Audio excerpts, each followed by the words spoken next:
বিসমিল্লাহির রহমানির রহিম।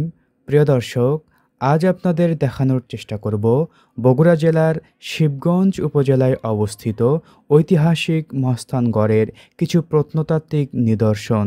প্রিয় দর্শক, আজকের ভিডিওতে আপনারা দেখতে পাবেন জিয়তকুণ্ড, হিন্দু রাজা পরশুরামের প্রাসাদ ও দুধ পাথর, এবং দেখতে পাবেন শাহ সুলতান মাহিসার বলখি রহমতুল্লাহ আলাইহের স্মৃতি বিজড়িত স্থান ও তার মকবারা শরীফ।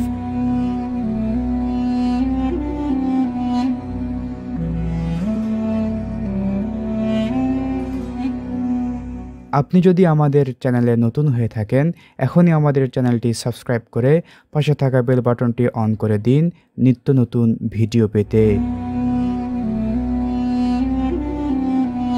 প্রিয় দর্শক, জিয়তকুণ্ড এটি রাজা পরশুরামের প্রাসাদের সমসাময়িক 18 কিংবা 19 শতকের দিকে খনন করা হয়। জিয়তকুণ্ড নামে পরিচিত এ কূপটির উপরিভাগের ব্যাস 3.86 মিটার। প্রিয় দর্শক, লোকমুখে কথা এবং প্রবাদেও রয়েছে এই যে শাহ সুলতান মাহিসাওয়ার বলখি রহমতুল্লাহ আলাইহের সাথে হিন্দু রাজা পরশুরামের যুদ্ধ শুরু হলে যখন হিন্দু রাজা পরশুরামের সৈন্যগুলো একে একে মারা যাচ্ছিল, ঠিক তখনই এই জিয়তকুণ্ডর পানিগুলো সৈন্যদের গায়ের মধ্যে ছিটিয়ে তাদেরকে পুনরায় জীবিত করতে পারতেন। এই পানির অলৌকিক ক্ষমতা জানবার পরে শাহ সুলতান মাহিসাওয়ার বলখি রহমতুল্লাহ আলাইহে একটি চিলের সাহায্যে এক টুকরো গোশত এই জিয়তকুণ্ডের মধ্যে নিক্ষেপ করেন। এতে করে কূপটির অলৌকিক ক্ষমতা নষ্ট হয়। পরশুরাম পরাজয় বরণ করেন। সুপ্রিয় দর্শক ও শ্রোতা, আমাদের আকিদা ও বিশ্বাস হায়াত ও মৌতের মালিক কেবলমাত্র আল্লাহ সুবহানাহু ওয়া তাআলা। তিনি যাকে ইচ্ছা হায়াত দেন, যাকে ইচ্ছা মৌত দেন। দর্শক, আপনারা দেখছেন মহাস্থানগড়ের প্রত্নতাত্ত্বিক নিদর্শনের একটি জিয়তকুণ্ড কূপ। এই কূপে কথিত আছে রাজা পরশুরাম, হিন্দু রাজা, যার সাথে আল্লাহর ওলি শাহ সুলতান মাহিসাওয়ার বলখির যুদ্ধ হয়েছিল। সেই হিন্দু রাজা পরশুরাম এই কূপের পানি থেকেই তার মৃত সৈন্যদেরকে জীবিত করতেন। যদিও হায়াতের মৌতের মালিক আল্লাহ সুবহানাহু ওয়া তাআলা, এটি প্রচলিত রয়েছে আপনারা জানেন। তবে আল্লাহর ওলি শাহ সুলতান মাহিসাওয়ার বলখি এক টুকরো গোশত এই কূপের মধ্যে নিক্ষেপ করার পরে এই পানির অলৌকিক ক্ষমতা নষ্ট হয়ে যায় বলে প্রচলিত রয়েছে।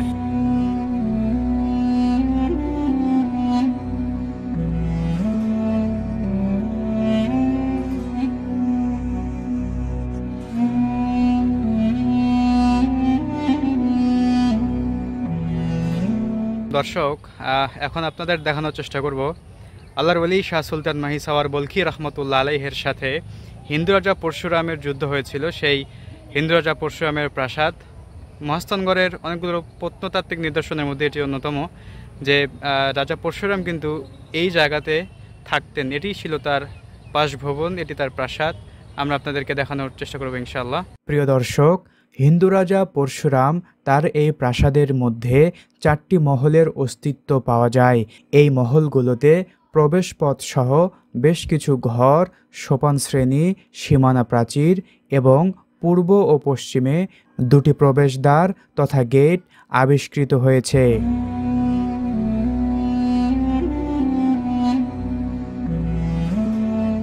প্রিয় দর্শক, হিন্দু রাজা পরশুরাম এই প্রাসাদ থেকেই আল্লাহর ওলি শাহ সুলতান মাহিসাওয়ার বলখি রহমতুল্লাহ আলাই এবং ইসলামের বাতিকে নিভিয়ে দেওয়ার চেষ্টা করেছিল।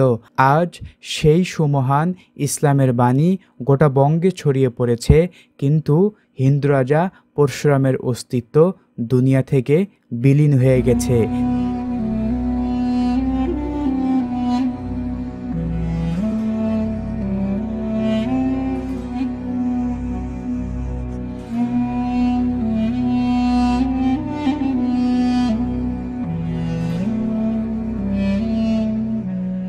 প্রিয় দর্শক, প্রতি জুমাবার তথা শুক্রবারে মহাস্থানগড়ে হাজার হাজার দর্শনার্থী জনসমাগম হয়ে থাকে। আজ জুমাবার হওয়ায় হাজারো মানুষের ঢল নেমেছে। মহান আল্লাহ তাআলা কোরআন মাজিদে বলছেন, ইন্না শিরকা লাযুলমুন আযীম, আমি আল্লাহর ওপর সবচাইতে বড় জুলুম এবং অত্যাচার হলো আমার দাসত্বে অংশীদার সাব্যস্ত করা। প্রিয় দর্শক ও শ্রোতা, মহাস্থানগড় বিশাল বটগাছের নিচে এই পাথরে অনেকেই দুধ ঢেলে মনোবাসনা পূরণের আশা করে থাকে। দর্শক, আপনারা দেখতে পাচ্ছেন এখানে অনেকেই বিভিন্ন ধরনের মানত করে দুধগুলো এই পাথরে ঢালে এবং এখানে দুধ দিলে তাদের মনের আশাগুলো পূর্ণ হবে, এরকম চিন্তা ভাবনা অনেকেই করে এই পাথরে দুধগুলো ঢেলে থাকেন। আসলে আপনারাই বলুন, মনের আশা পূরণ করার মালিক কে?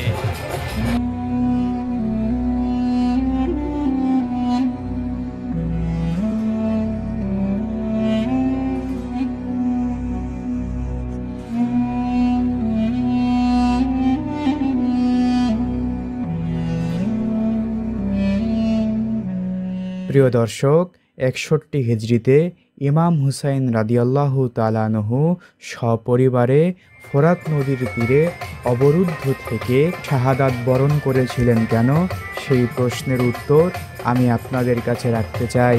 তার সাথে আরও জানতে চাই শাহ সুলতান মাহিসাওয়ার বলখি সুদূর বলখ থেকে বাংলাদেশে এসেছিলেন কেন, আর হিন্দু রাজার সাথে যুদ্ধই করলেন কেন। এই প্রশ্নগুলোর উত্তর মিললেই আজকের মহাস্থানের দৃশ্য ভিন্ন হতে পারত। আসসালামু আলাইকুম ওয়া রাহমাতুল্লাহ। প্রিয় দর্শক, আল্লাহর ওলি শাহ সুলতান মাহিসাওয়ার বলখি রাহিমাহুল্লাহর মকবরা শরীফ জিয়ারত করব, আপনাদের দেখানোর চেষ্টা করব। আজকে জুলাইয়ের 4 তারিখ, মুহররমের 8 তারিখ। আমরা আজকে আপনাদের মাজার শরীফ জিয়ারত করে দেখানোর চেষ্টা করবো ইনশাআল্লাহ। ইরাউলিয়ার পুণ্যভূমি সোনার বাংলাদেশ, দিনের তরে যারা লড়ে জীবন করে শেষ, হায়রে জীবন করে শেষ। দিনের তরে যারা লড়ে জীবন করে শেষ, হায়রে জীবন করে শেষ। ইরাউলিয়ার পুণ্যভূমি সোনার বাংলাদেশ, দিনের তরে যারা লড়ে জীবন করে শেষ, হায়রে জীবন করে শেষ। দিনের তরে যারা লড়ে জীবন করে শেষ, হায়রে জীবন করে শেষ। আল কোরআনের বিধান মতে যারা জীবন গড়ে, হায়রে যারা জীবন গড়ে। রাসূল পাকের পথে চলে তারা কি আর মরে, হায়রে তারা কি আর মরে। আল কোরআনের বিধান মতে যারা জীবন গড়ে, রাসূল পাকের পথে চলে তারা কি আর মরে। আল কোরআনের বিধান মতে যারা জীবন গড়ে, রাসূল পাকের পথে চলে তারা কি আর মরে। তারাই হলেন খাঁটি ওলি, নেই যে দ্বিধালেশ। দিনের তরে যারা লড়ে জীবন করে শেষ, হায়রে জীবন করে শেষ। দিনের তরে যারা লড়ে জীবন করে শেষ, হায়রে জীবন করে শেষ।